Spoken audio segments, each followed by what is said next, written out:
In this video, I will be guiding you through the best weapon loadout you will need in GTA Online as of 2022.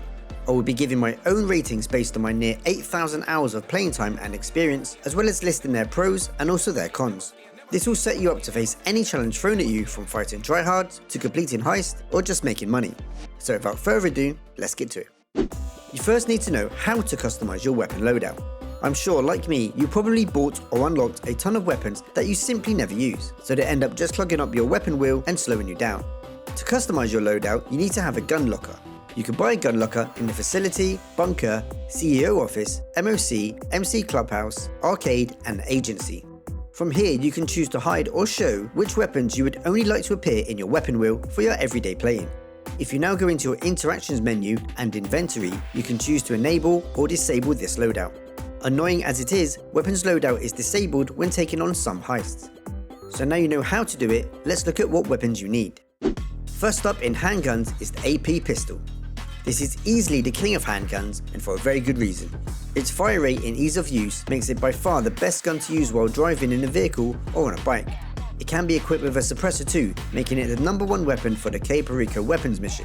Because of its fire rate and handling, it's amazing at getting headshots at close range. Because it is a pistol, its clip size is smaller than any rifle, but it's still joint first for clip size for its class with 36 rounds if you buy the extended clip, and that is more than enough to kill your average person before you need to reload. The only other handgun you want is the Upper Atomizer, but not for the reason you first may think. It's fun knocking people off their Oppressor Mark IIs. But its main benefit is moving vehicles that may have got stuck, particularly in selling missions. The Combat MG Mark II is the most powerful machine gun or rifle in the game, but it suffers from overpowered recoil, making it a tough one to use, especially when trying to get headshots. You can avoid the recoil by using it in first person, but personally I'm not a fan. But get good with this and it might end up being your first weapon of choice. This is the Mark II version, so it needs to have a lot of money spent on it. A magazine clip can hold up to 200 rounds, more than enough for any gunfight without being caught reloading, and can be equipped with special ammo. If it does become your #1 weapon, you might want to consider adding armor piercing rounds to take down tougher enemies, but this does limit you to just 400 bullets in total, each clip holding 80 rounds, meaning that you will need to keep returning to a weapons workshop to restock. Personally, I'm not a massive fan of special ammo on machine guns or rifles for this very reason, so I tend to avoid it, and only consistently have them on 2 weapons that I will get to later, but it's down to personal preference. The Special Carbine Mark II is another Mark II weapon, so again we need lots of money spent on it, but this is my main weapon of choice and for very good reason. It's good at everything, has little recoil so it's great for headshots, has a clip size of 60, more than enough for any gunfight, and can be equipped with special ammo. Because I use this gun the most, I keep the standard bullets, as this gun is mostly about headshots, but will take down most enemies very quickly anyway.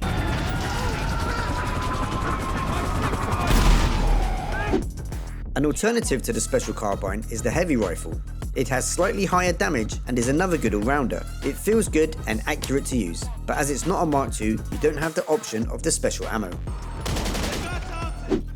You'll always want to have a suppressed rifle in your loadout for stealth missions, and there's none better than the Carbine Mark II, boasting very similar statistics to the Special Carbine Mark II, so you can expect all the good handling, headshots and body shot kills as before. It can be equipped with special ammo, but I keep mine stock as I use it quite a lot. Easily the best weapon to use for the Humane Labs Raid stealth mission. There's only one sniper you need in your loadout, and it's the Heavy Sniper Mark II. It can be equipped with special ammo, and you really want the explosive rounds. This will blow up most vehicles with just one shot and is highly accurate, has a very good range, and it can hold up to a total of 36 rounds before needing a refill, which is plenty for what you need it for. When in PvP, if you don't get a one-hit kill on your target, they will be knocked over, leaving them easy to finish off with an extra round. Alternatively, your normal ammo will always be a one-shot kill to the body on any player. This change happened with the Agency DLC, but it's yet to be known whether this is a feature or a bug which may be patched in future. This can be equipped with either a night vision or thermal scope, but I'm not a fan of either. You're better off using your thermal helmet and activating it so you have the option to turn it off or on whenever you like. This one sniper trounces the other 2 options and is the only one you need. A very underrated weapon is the Assault Shotgun. At close range it can kill anyone in 2 or 3 shots, and seeing as its fire rate is so rapid, we are talking very quick deaths. The extended clip takes it from a paltry 8 rounds to a massive 32, meaning larger gunfights in close quarters are a breeze. It's great at shooting from cover with its powerful spread, leaving you hidden from taking any real damage. The perfect weapon for any confined spaces or close quarters combat. The other shotgun you need is the Pump Shotgun Mark II. This can be equipped with this special ammo, but you'll only ever want to use the explosive slugs. Any vehicle heading your way is toast, and can be even quicker if a player is next to a vehicle, as it will lock onto them and blow up anything in that vicinity. Not always a one-shot kill to the body, but will knock a target over for you to finish off. For your heavy weapons, you first want an RPG. Another great weapon against vehicles, but also good for hitting those pesky campers, hiding behind walls or on top of buildings. The benefit of choosing the RPG over the homing launcher is that it first holds twice the amount of rockets with 20 compared to 10. It's also better at lining up a precise shot where you aim it rather than locking onto any passing vehicles. Everything you'd want from your homing launcher is better done by your heavy sniper and its explosive rounds. It's also handy for killing yourself quickly if you need to. For your second heavy weapon slot, you want the minigun. This weapon is unlocked at rank 120, so many people will opt for the Widowmaker as it can be purchased straight away. There is no major difference with regards to ability with these guns, but the Widowmaker sounds and looks stupid. The minigun is great for spamming bullets at multiple vehicle targets or hitting chopper tails to watch them spin to their death. Your third slot should be the compact grenade launcher.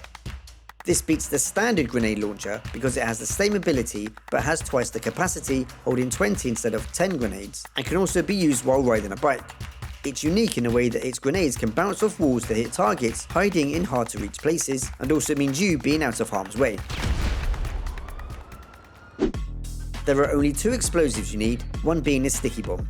The sticky bomb is great for setting traps, especially if you know where certain enemies are going to spawn or attack. They can also be thrown and then detonated while aiming your main weapon. You can have up to 5 sticky bombs active at any one time. It's also good for throwing from your vehicle if you're trying to blow up a target. A one-hit kill on most targets and vehicles, as well as being detonated whenever you want them to be. For the second slot, you'll need the proximity mine. Very similar to the sticky bomb, with the only difference being that it explodes when a target comes close, rather than it being detonated by you. One drawback is how it sounds off high intensity bleeps to warn you that you're getting close. And lastly, if only to fill a space, your melee weapon is the stone hatchet. Using this is a one-hit kill, which then grants you near invincibility just as long as you carry on killing before it can wear off. It does sound good, but really it's much slower and less reliable than just using a standard weapon and some skill. Many people claim this to be the best way to take on the weapons prep for the Cayo Perico heist, but those people are noobs who have no idea what they're doing. The guns we are looking for will be in a special shipment. Try looking for gun locker, wall safe, something like this.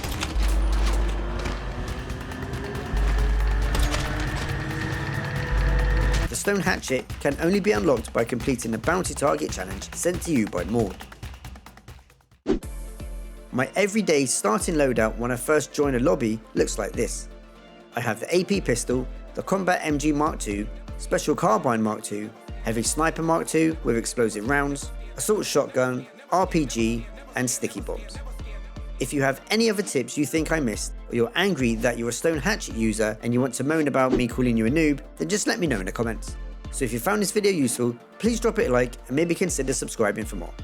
I'm Beatsdown, and I'll see you in the next one.